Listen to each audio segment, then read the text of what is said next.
Eu fiquei ali pensando, rapaz, com todo respeito, viu? Mas tem um pregador na história da igreja que é chamado de Boca de Ouro.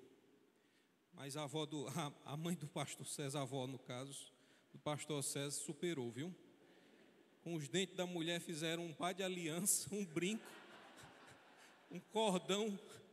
Meu Deus do céu. Não tem como ganhar não um negócio desse, pois é. É uma pessoa preciosa, de fato.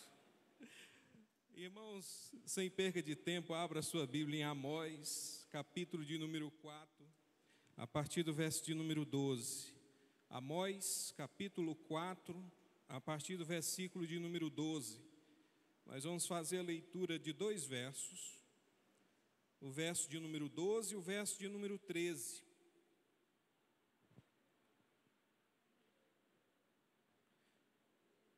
Nós estamos aí exatamente há uma semana do Natal e os irmãos costumam já se preparar, se organizar para fazer o almoço de Natal ou a ceia, né? E cada um faz do seu jeito, já vai se preparando. E eu quero falar sobre preparação hoje, mas uma preparação diferente. Não é uma preparação para o Natal, é uma preparação para se encontrar com Deus, amém? Que a preparação do Natal você pode fazer do seu jeito, mas para se encontrar com Deus tem que ser do jeito dele. Inclusive, essa semana, falando de Natal, o pessoal tem um costume de fazer com peru, com chester, essas coisas, né? Eu acho isso uma ignorância, rapaz, porque você no Ceará, comendo peru, coisa de americano, né? Por isso que eu vou lá para minha sogra, lá ela faz uma panelada, aí a gente come a panelada. É panelada, é carne assada, é carneiro, é essas coisas que a gente come. Mas se você estiver comendo lá o seu peru, não se preocupe não, que eu não tenho inveja não, eu prefiro a minha panelada. Até as coisas estão aumentando, estão modificando as coisas. Eu já disse ao pessoal que agora esse negócio de gourmet, né? Aí tudo agora é muito chique, muito importante. Essa semana eu fui lá no Moranguinho, aí a menina vendedora lá da empresa bateu nas minhas costas e disse assim: o senhor vai querer um bless? Como é? Um bless, o senhor vai querer um bless? Não, eu sou da igreja. Não, é uma ave. Eu digo, por que você não disse logo que você queria me vender um frango? Lá em casa, lá a mãe criando um monte de bless, eu não sabia. Eu já disse a ela, eu digo, a senhora tem que tratar isso aqui como bless, porque o quilo da bless é R$60. Se a senhora for vender frango, aí não vai para frente não. Você chama até elas de bless, que é para elas ir se acostumando. Você, na hora de jogar o milho, você joga o milho bless, que é para ela já crescer importante. Aí o pessoal foi fazendo essas coisas, eu digo, rapaz, eu conheci isso aqui como frango, mas você está dizendo que é bless, eu não vou querer não a sua bless. Fique com a sua bless para você. Amós capítulo 4, versículo 12, diz assim a palavra do Senhor: portanto, assim te farei, ó Israel, e porque isto te farei, prepara-te, ó Israel, para te encontrares com o teu Deus, porque é Ele o que forma os montes e cria o vento, e declara ao homem qual é o seu pensamento, o que faz da manhã trevas e pisa os altos da terra. O Senhor, o Deus dos exércitos, é o seu nome. Amém? Eu disse que nós íamos falar hoje de um encontro, e um encontro com Deus, porque esse é o encontro mais importante que nós temos. O texto de Amós é o texto de um profeta que a gente costuma classificar como um profeta menor. Alguns dizem que pelo tempo de profecia que eles tiveram, ou pelo volume de escritos que eles produziram. O profeta Amós, ele vai trazer uma palavra para Israel. Só que é importante lembrar aos irmãos que nesse momento que o Amós está profetizando para Israel, ele está profetizando para especificamente o reino do norte, porque os irmãos lembram que em 2 Reis, capítulo de número 12, há uma divisão do reino após a morte de Salomão, e Jeroboão vai liderar um grupo de 10 tribos, enquanto Roboão, filho de Salomão, vai liderar 2 tribos que se encontram na parte sul de Israel. Então, quando Amós vem profetizar, ele já vem profetizar em um reino dividido. E o propósito principal de Amós é trazer de volta o povo à unidade da fé. É trazer de volta aquele povo que tinha se separado. Porque não foi só uma separação. O capítulo de 2 Reis, capítulo 12 e 13, narra não só a divisão do reino, mas narra também como Jeroboão vai introduzir um novo culto. O texto diz que ele criou 2 bezerros, colocou um em Judá e outro em Dan, para servir de objeto de culto para aquele povo. E ali ele institui uma nova liturgia, uma nova simbologia, sacerdotes, e afasta cada vez mais o povo da adoração verdadeira, que é a adoração a Deus. A proposta de Amós, seguindo os mandamentos do Senhor, é ser boca de Deus para esse povo, para que esse povo se arrependa dos seus maus caminhos, se arrependam da sua prática equivocada, e que eles se voltem novamente para Deus, o único Deus verdadeiro. Esse é o propósito principal de Amós. E o texto vai nos narrar justamente as tentativas que Deus teve de fazer para tentar resgatar o povo. E o interessante é que mesmo o Senhor trazendo todos os sinais, todas as maravilhas, o povo permanecia com o coração endurecido e não se convertia. E aí a gente começa a observar que esse povo estava obstinado a viver no pecado. E o castigo que o Senhor traz não é para destruição, pelo contrário, é para que o pessoal abra os olhos e volte-se a Deus, reconheça que é o Senhor que está fazendo todas aquelas maravilhas, para que eles possam entender que só o Senhor é o único Deus verdadeiro. E o texto que nós lemos nessa tarde, de Amós capítulo 12, se alguém, eu estou bebendo essa água de coco, mas se alguém puder trazer água comum, eu acho melhor, porque essa daqui não mata a sede não, eu acho muito gostosa, mas não mata a sede não. Quanto mais eu bebo, mais vontade dá de beber. Aí eu vou estourar o bucho aqui de beber água de coco, e arriscado não terminar nem a pregação, cair durinha aqui, empanzinado. Então se trouxer água mesmo, H2O, de preferência, gelada, como diz a palavra de Deus, não perderá o seu galardão, viu? No capítulo 12, ele tem um texto que nos traz uma aparente tensão. Qual é a aparente tensão? Ele diz para nós nos prepararmos para termos um encontro com Deus. Por que eu digo que é uma aparente tensão? Porque quando eu digo, olha, se prepare, porque tal dia nós vamos nos encontrar com uma pessoa assim, assim, assim. Isso já gera dentro de nós o quê? Uma expectativa. Essa expectativa, se não bem administrada, já gera o quê? Uma ansiedade. E essa ansiedade excessiva pode nos trazer mais prejuízo do que benefício. E ao mesmo tempo, a palavra de Deus diz que nós vamos ter esse encontro com Deus, mas ao mesmo tempo Jesus diz que nós não devemos nos preocupar com o dia de amanhã. Basta cada dia o seu mal. Por que eu digo que é uma tensão? Porque por um lado ele fala que nós temos que lembrar e se preparar para o dia do encontro com Deus, mas ao mesmo tempo ele diz que nós devemos, muito obrigado, viu, meu irmão? Ao mesmo tempo nós temos que não nos preocupar com o dia de amanhã. Como é que a gente pode conciliar essas duas questões importantes? Em ter no horizonte da nossa perspectiva o encontro genuíno com Deus e ao mesmo tempo não gerar em nosso coração uma ansiedade sobre esse dia. Como é que a gente concilia, como é que a gente administra essa questão? E é muito simples. Os dois textos, na verdade, eles se complementam. Por quê? Porque quando Jesus diz, nós não devemos nos preocupar com o dia de amanhã, mas que nós devemos nos satisfazer com o nosso dia, porque a cada dia tem um mal próprio, uma dificuldade própria, uma necessidade própria, e é sobre esse dia que eu devo me preocupar. Não adianta eu me preocupar com o dia de amanhã, porque o dia de amanhã ainda não veio. e eu não tenho gerência sobre ele. O texto vai dizer que quem é que com todo o seu cuidado pode acrescentar um côvado à sua altura? Quem é que pode ficar maior ou menor?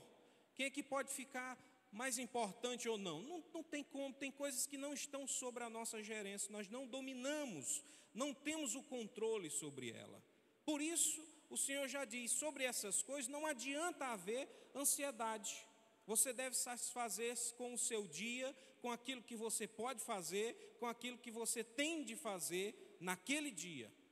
O de amanhã pertence a Deus. É Ele que, se quiser, nos dará sabedoria e força para que a gente possa vencer mais um dia.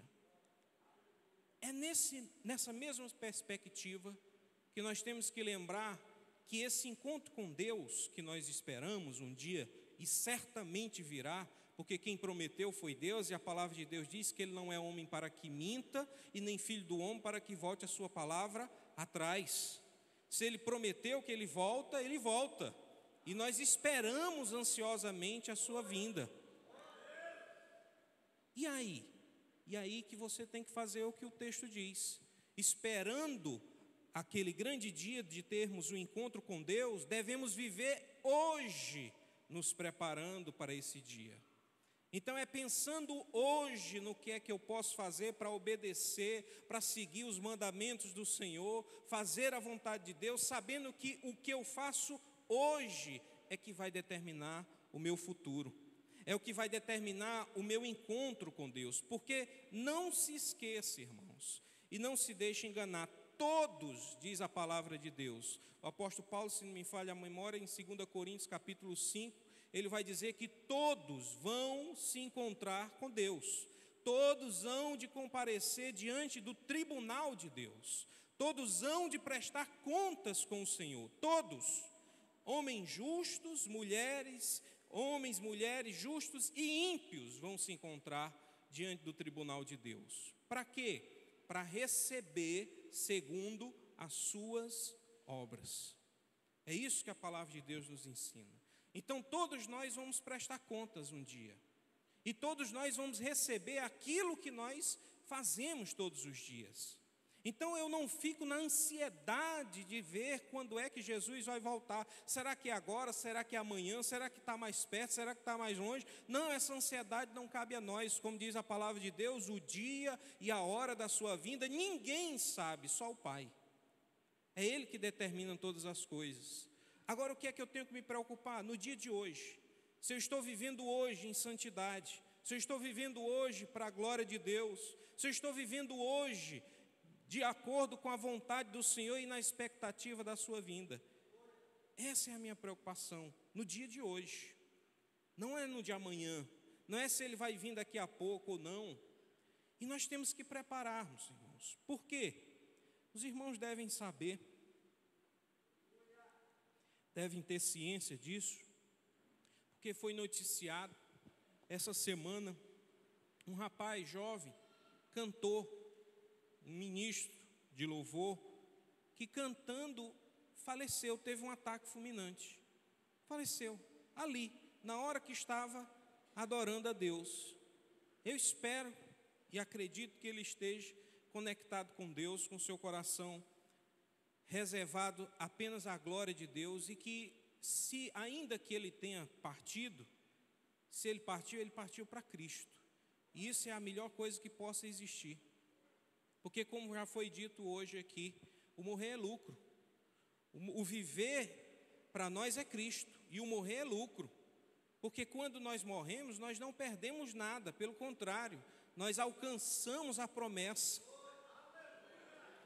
Evidentemente que isso traz tristeza para o coração daqueles que ficam, porque bate a saudade, a tristeza de saber que você não vai ter fisicamente mais aquela pessoa.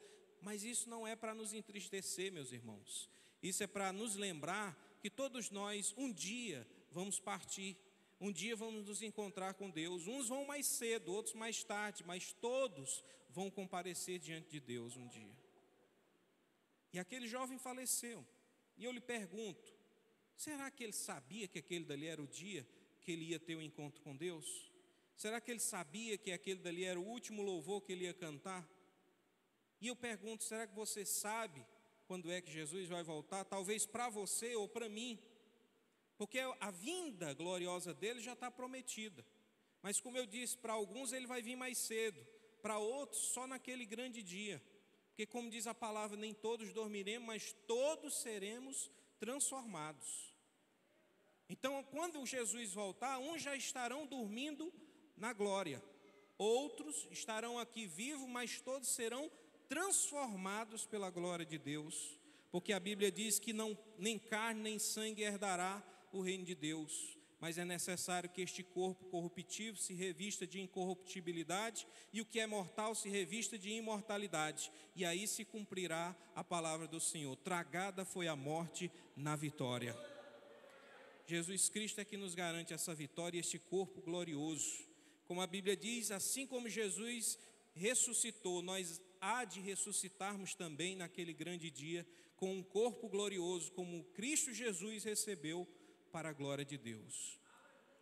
Mas nós não sabemos quando é esse dia. Pode ser hoje, pode ser que, terminando esse culto, possa ser também que eu passe por uma situação como essa, ou você tenha um ataque fulminante, morra, e aí? Eu pergunto, como é que você está? Você está preparado para ter um encontro com Deus? Há poucos dias os jovens fizeram aqui um evento chamado Maranata. Ora vem, Senhor Jesus. Será que é esse o desejo do seu coração? Você tem de fato esse desejo de ter um encontro com Deus? Ou você está dizendo assim, não, Jesus, eu quero me encontrar contigo, mas aguenta a mão aí, porque está para sair aqui a minha casa que eu comprei aqui, parcelada em 200 mil vezes, e eu vou conquistar. Ou então, o banco aprovou agora o carro que eu vou comprar e etc. Eu me lembro do meu tio era caminhoneiro, e ele tinha um desejo muito grande de comprar um caminhão. E ele foi trabalhando para isso. E ele gostava também de pescar, só que ele era um homem muito gordo, e ele tinha alguns problemas de saúde. E o médico já tinha advertido que ele não podia fazer o tipo de pesca que ele fazia. E infelizmente ele persistiu, teimoso que era, e se afogou-se e acabou falecendo. Poucos dias depois do seu falecimento, o banco aprovou a linha de crédito para que ele pudesse comprar o caminhão que ele tanto queria. Ele nunca ficou sabendo disso, nunca. Faleceu e não pôde conquistar aquilo que ele tanto almejava materialmente. E como o pastor falou aqui, e a gente já sabe, a gente não vai levar nada. Ainda que ele tivesse comprado o caminhão, a morte é inevitável.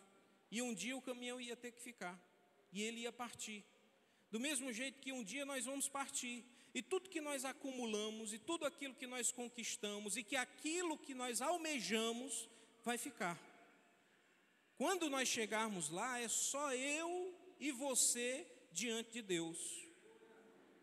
Lá você não vai poder dizer, olha, Senhor, eu tenho posses, eu tenho dinheiro, eu tenho influência. Se o Senhor precisar de alguma coisa, eu posso falar com o vereador, com o prefeito, com o governador, com fulano. Não. É só você e Deus.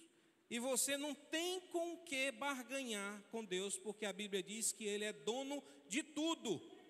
Do ouro, da prata e de todo o universo. Porque todas as coisas foram feitas por Ele e para Ele. Nós não temos nada material que podemos oferecer a Deus que Ele possa ser atraído, irmãos. A única coisa que nós podemos entregar a Deus, e é o que a palavra de Deus diz, que é o culto que Ele recebe, é esse culto sincero. Um culto que nós entregamos a nossa vida. Nós nos entregamos por completo. A nossa mente, o nosso corpo, o nosso coração, tudo nós entregamos a Deus. E esse é o culto que Ele recebe, é o culto que lhe agrada, é o que nós temos a oferecer ao Senhor. Todos nós vamos nos encontrar com Deus. A pergunta é, e o que é que nós vamos apresentar a Ele? Porque a palavra de Deus diz que aqueles que tiverem praticado a iniquidade vão receber o castigo eterno. E aqueles que viverem em justiça vão receber a salvação eterna. Não se engane, irmãos. Você pode tentar ludibriar as pessoas, você pode tentar aparentar uma sinceridade que você não tem, mas diante de Deus, a Bíblia diz que todas as coisas estão nuas e patentes. Deus, Ele investiga, prescruta, faz uma investigação tão profunda que nenhum homem pode fazer. E Ele sabe quem nós somos na nossa intimidade. Por isso que nós temos que nos preocupar, sim, hoje, como nós estamos vivendo, para nos encontrarmos naquele grande dia com o Senhor. Porque o povo de Israel endureceu o seu coração. Mas o texto diz que ele foi insistente para ver se o povo se convertia, para ver se o povo mudava. E ele foi dando algumas oportunidades para ver se o povo percebia que alguma coisa estava errada e que eles precisavam de buscar ao Deus verdadeiro para que aquilo pudesse cessar. Como é que a gente sabe disso? Pela leitura. No versículo de número 1, Amós se dirige a um grupo de mulheres que se encontram em uma região de Bazã, dizendo a elas, se referindo a elas da seguinte forma, versículo 1 do capítulo 4. Ouvi esta palavra, vós, vacas de Bazã. Amós está falando com mulheres, olha só. Mas por que ele fala assim, irmão Carlos? Porque ele era vaqueiro. No capítulo 1, versículo 1 também, já mostra que Amós era um homem do campo, era um homem que cuidava do gado. E todo o texto dele vai estar permeado dessas informações que são culturais. Ele vai usando referências que são próprias da sua cultura, do seu lidar, do seu trabalho, do seu dia a dia, para se referir àquilo que o Senhor tem como comunicação ao povo de Deus. E ele fala com essas mulheres, chamando elas de vacas de Bazã, porque as vacas de Bazã eram vacas gordas, era um espaço de campo aberto com muita fartura e, consequentemente, elas tinham muita riqueza. Essas mulheres eram chamadas assim porque elas viviam com o bom e o melhor e desprezavam aqueles que eram mais pobres.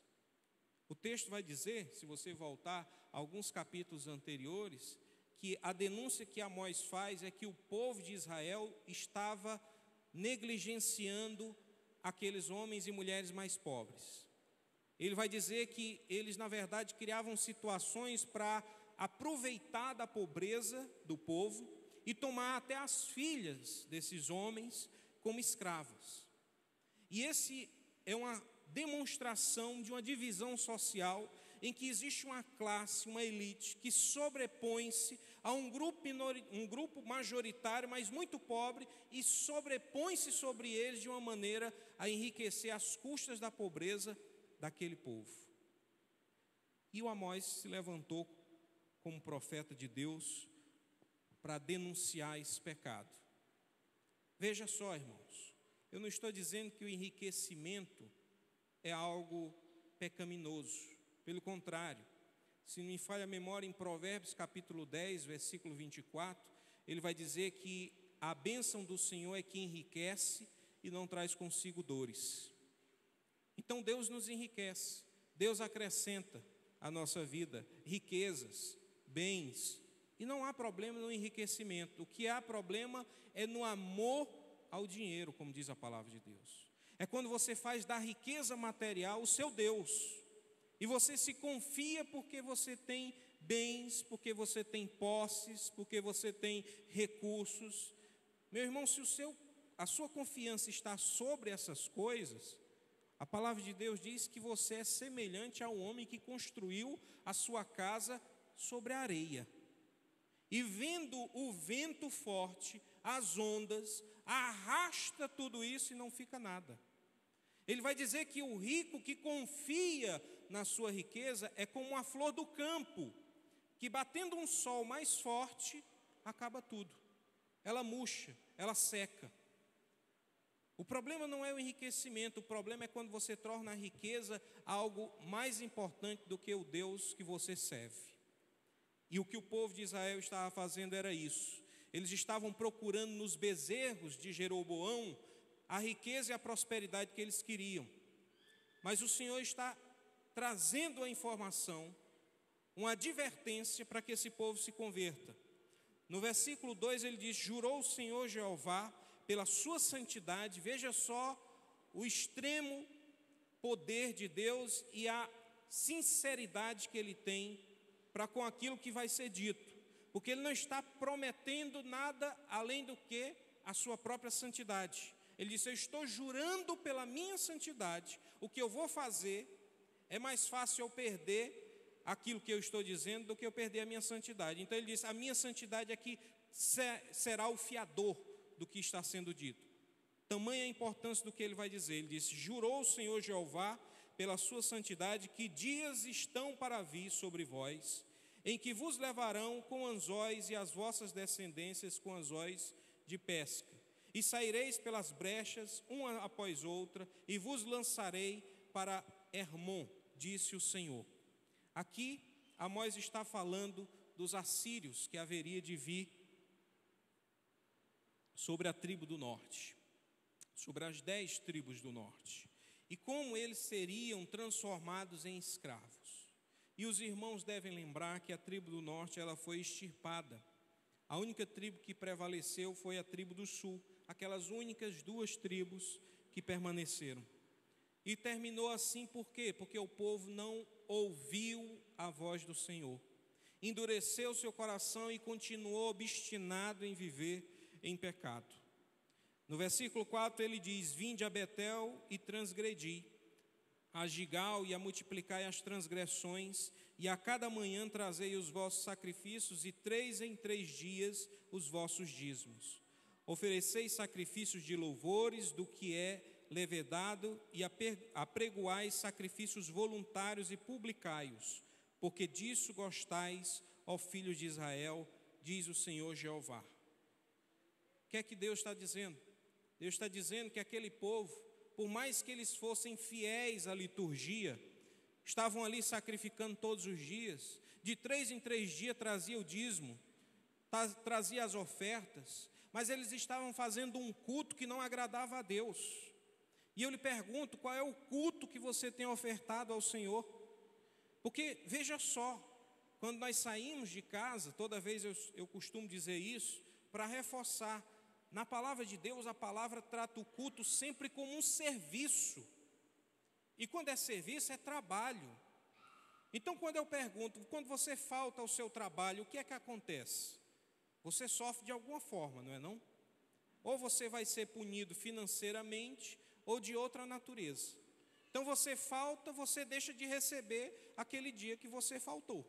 Isso já é um prejuízo. Quando nós deixamos de ofertar a Deus o culto verdadeiro, nós estamos também nos comprometendo.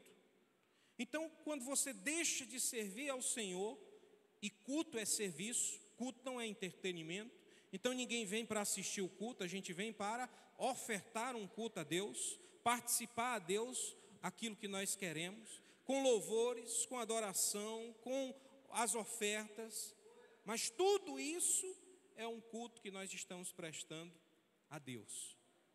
Mas de que forma você presta este culto? Do seu jeito ou do jeito que o Senhor estabeleceu? Porque o povo do norte estava fazendo segundo o que Jeroboão tinha determinado. Mas os lugares que Jeroboão determinou não foi o lugar que Deus determinou. O culto que Jeroboão criou não foi o culto que Deus criou. Por isso eles não estavam sendo abençoados, por mais fiéis que eles fossem, eles estavam sendo fiéis a coisas que não agradavam a Deus. No versículo 6 ele diz: por isso, por esses motivos, por tudo isso que vocês têm feito, também vos dei limpeza de dentes. Olha que coisa maravilhosa, hein? O irmão, a irmã, que aí está com esse dente amarelado, recebe agora a unção do dente branco. Quem é que recebe? Levanta a mão. Vixe, a irmã levantou a mão, pelo amor de Deus. Era brincadeira, irmã, não tem essa unção não. O irmão doido para receber um dente branco. Antigamente tinha negócio da unção do dente de ouro, que era outra mentira medonha, meu Deus do céu. Só caía gente besta numa conversa dessa, viu? Mas tinha essas histórias. E dente branco, ora, dente branco quem é que não quer? Aí você já economizou no tratamento, né? Você já não precisa procurar o dentista. Aí fica bom demais. Só que o dente branco que ele está dizendo aqui, essa limpeza de dente, não é esse tipo de limpeza. Que tipo de limpeza é essa? É fome. Porque quem não tem o que comer, está sempre com o dente limpo. É isso que ele está dizendo. Eu vou dar limpeza de dente a vocês. Ou seja, eu vou tirar o alimento. Vocês não vão ter nem o que comer. Aí também não precisa se preocupar em escovar os dentes, porque também não vai ter sujeira. Ele está falando de uma fome muito grande, a limpeza de dentes em todas as vossas cidades e a falta de pão em todos os vossos lugares. Contudo, mesmo ele fazendo todas essas coisas, não vos convertertes a mim, diz o Senhor. O Senhor mandou a fome, mas o povo não se converte, persiste no pecado. E ele disse: vocês não se converteram. Mas o Senhor não desiste. No verso 7 ele diz: além disso, retive de vós a chuva, faltando ainda 3 meses para a ceifa, e fiz chover sobre uma cidade, e sobre outra cidade não fiz chover. Sobre um campo choveu, mas o outro sobre o qual não choveu se secou. Olha que coisa importante. Ele está dizendo: olha, vocês não estão percebendo não? Como é que pode chover nesse campo? Nós estamos falando dentro de um mesmo território. Chove nesse campo, nesse daqui não chove, e vocês não estão percebendo que há uma ação divina? Como é que a gente observa a natureza hoje? Sempre pelo olhar da ciência. Está chovendo muito em uma determinada região do nosso país. Chove que alaga, gente morre, gente perde as coisas. E no outro lado é uma sequidão total. Mas o que é que nós costumamos dizer? Não, isso aí é a coisa da natureza, né? E Deus está dizendo: não, a natureza é apenas o meu instrumento. É Deus que governa todas as coisas, meus irmãos. A Bíblia diz que quem está sentado no trono é Deus, não é a natureza. É Deus que determina a chuva, é Deus que determina a seca, é Deus que determina a fartura, é Deus que determina a escassez. Todas as coisas estão sob o controle de Deus. Tem esse negócio de, não é porque é um fenômeno, é o ninho. Eu digo: menino, rapaz, ninho é de passarinho. O que há é o controle de Deus sobre a natureza e sobre a nossa vida. A palavra de Deus diz que não cai um cabelo de nossa cabeça sem a permissão de Deus. Meus irmãos, se Deus é poderoso para determinar até a queda do nosso cabelo, que dirá o controle da natureza? Ele está no controle de todas as coisas. Mas aquele povo obstinado não aceitava isso. No versículo 8 ele diz: e andaram errantes 2 ou 3 cidades, indo a outra cidade para beberem água, mas não se saciaram. Contudo, não vos convertestes a mim, diz o Senhor. Mesmo passando pela escassez, mesmo passando pela fome, mesmo passando pela falta de chuva, esse povo ainda continuava no pecado e não se convertia ao Senhor. No versículo 9 ele diz: feri-vos com queimadura e com ferrugem, a multidão das vossas hortas e das vossas vinhas e das vossas figueiras e das vossas oliveiras foi comida pela locusta ou pelo gafanhoto cortador, a depender da tradução. Contudo, não vos convertestes a mim. Ele está dizendo que mandou a sequidão e a ferrugem sobre o campo. Aí você olha e diz assim: mas irmão Carlos, folha não enferruja.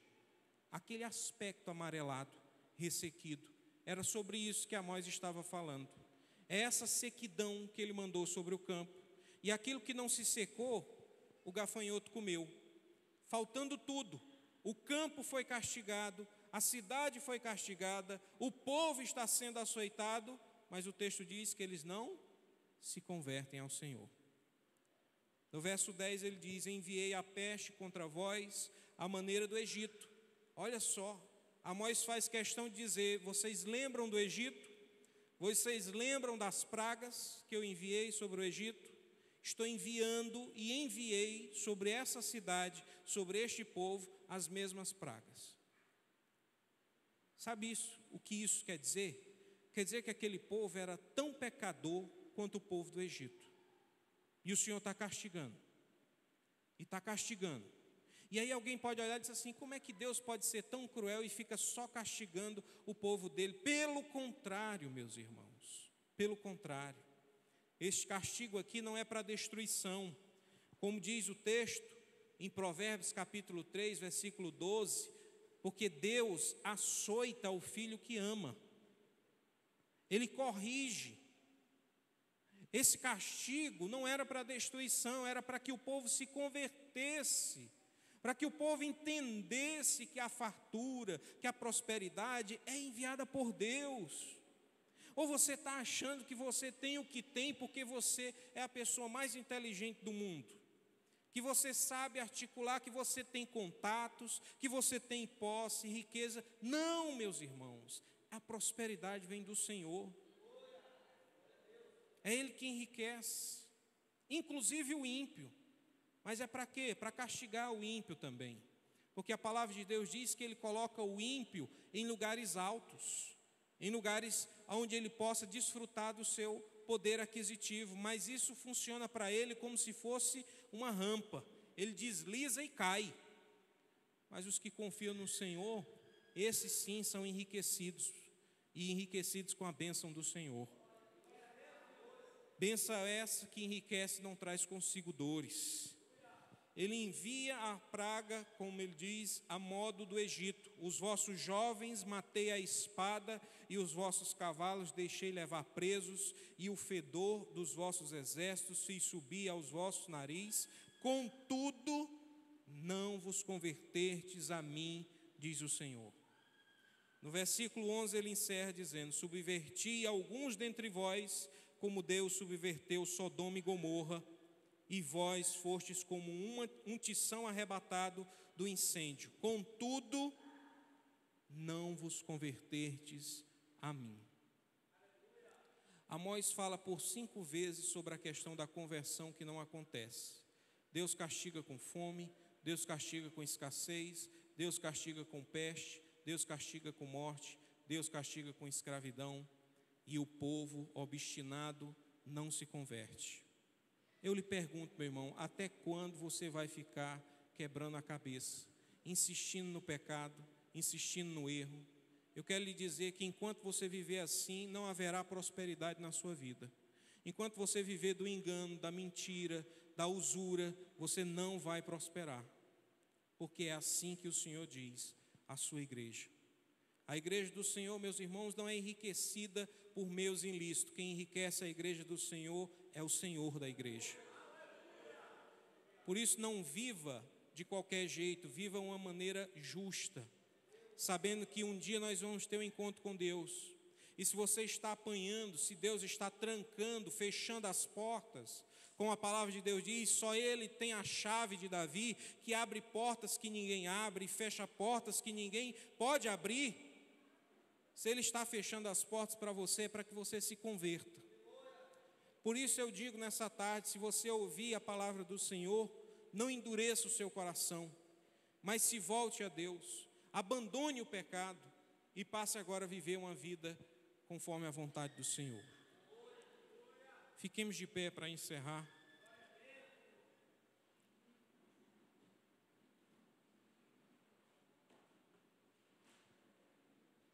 Meus irmãos, em Ezequiel, capítulo de número 18, é dito uma coisa muito interessante, os irmãos já têm conhecimento. O Senhor faz 2 perguntas. Ele diz: porventura, tenho eu prazer na morte do ímpio? E a resposta é não. Deus não tem prazer na morte do ímpio. Deus não gosta, Deus não ama, Deus não tem prazer quando o ímpio morre. Deus não tem prazer. Pelo contrário, a vontade de Deus é que ele se converta dos seus maus caminhos e viva. Deus não quer nos destruir, meus irmãos. Deus não quer nos matar. Ele quer que nós nos convertamos a Ele de todo o nosso coração. Se Ele castiga, se Ele endurece, se Ele enrijece, se Ele te coloca num deserto, não é porque Ele te odeia, é porque Ele te ama. E Ele está insistindo para te aperfeiçoar, para te lapidar. É por isso que o apóstolo Pedro diz: não estranheis o ardente fogo que há entre vós, porque esse fogo é como o fogo que purifica o ouro. Para quê? Para que a nossa fé, uma vez sendo provada, seja aprovada diante de Deus. Então Deus nos prova, Deus nos testa, Deus nos coloca em lugares estreitos para que nós possamos ser aperfeiçoados.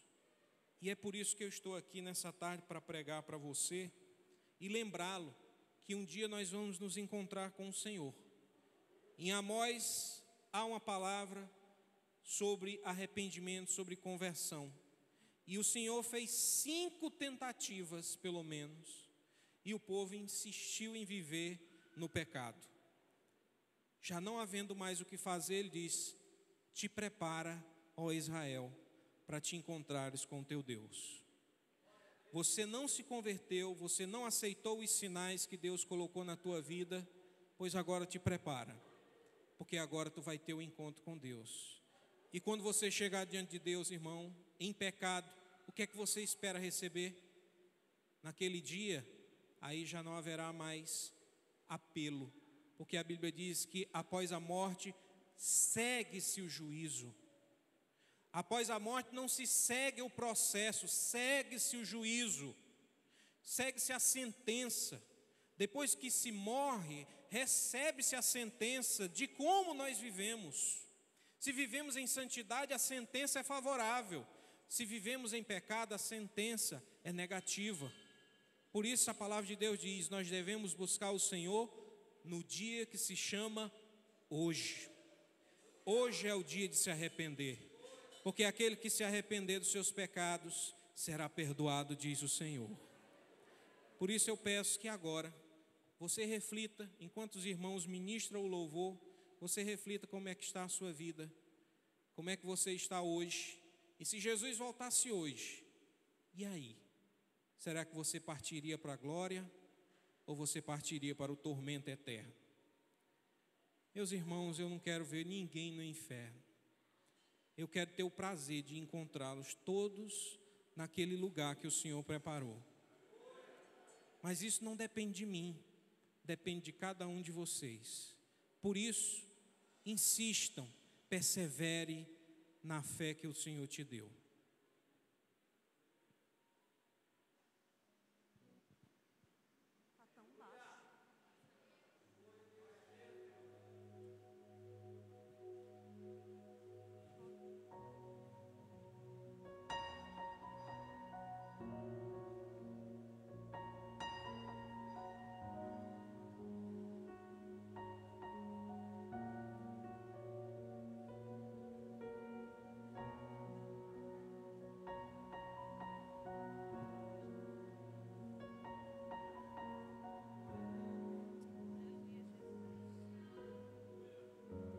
Parece que está tudo bem.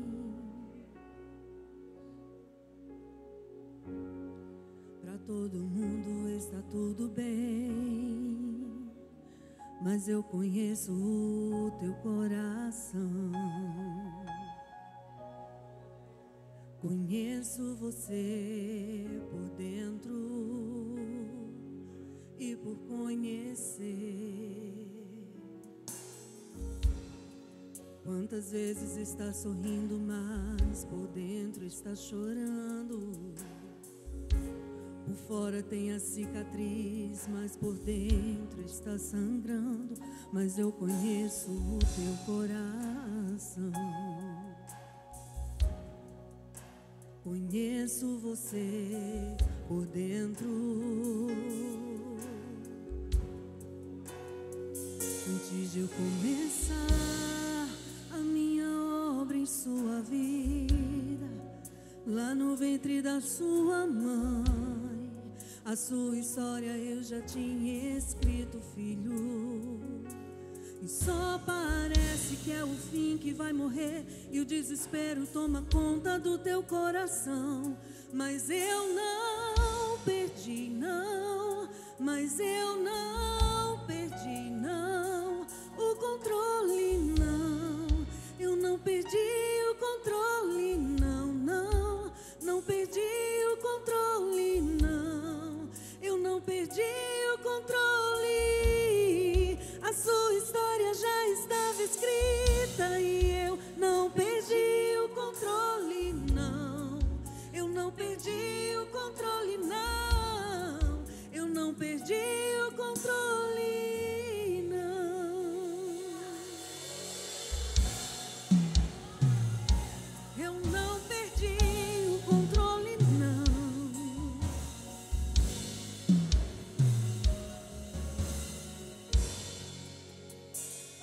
Antes de eu começar a minha obra em sua vida, lá no ventre da sua mãe, a sua história eu já tinha escrito, filho. E só parece que é o fim, que vai morrer, e o desespero toma conta do teu coração. Mas eu não perdi, não. Mas eu não perdi, não. Mas eu não perdi, não. Mas eu não perdi, não. O controle, não. Eu não perdi o controle, não, não. Não perdi o controle, não. Eu não perdi o controle. A sua história já estava escrita e eu não perdi o controle, não, não. Não perdi o controle, não. Eu não perdi o controle.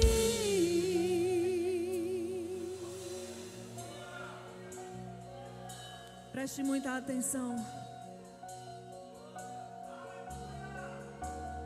Pode uma mãe se esquecer de um filho? Davi estava esquecido, cuidando de ovelha estava esquecido. José estava esquecido, na prisão estava esquecido. Venderam ele, estava esquecido. No palácio estava esquecido, na prisão estava esquecido. O paralítico estava esquecido, no tanque de Betesda estava esquecido. O cego Bartimeu estava esquecido, em Jericó estava esquecido. O carpinteiro estava esquecido, prenderam ele, estava esquecido. Prenderam ele, estava esquecido. Estava esquecido, na via dolorosa estava esquecido. Crucificaram ele, estava esquecido. No primeiro dia estava esquecido, no segundo dia estava esquecido, mas no terceiro dia ele ressuscitou. Ei! No terceiro dia ele se levantou e mandou: eu vim aqui só para te dizer que eu não perdi o controle, não. Eu não perdi o controle, não, não. Não perdi o controle, não. Eu não perdi o controle. A sua história já estava escrita e eu não perdi. Eu não perdi.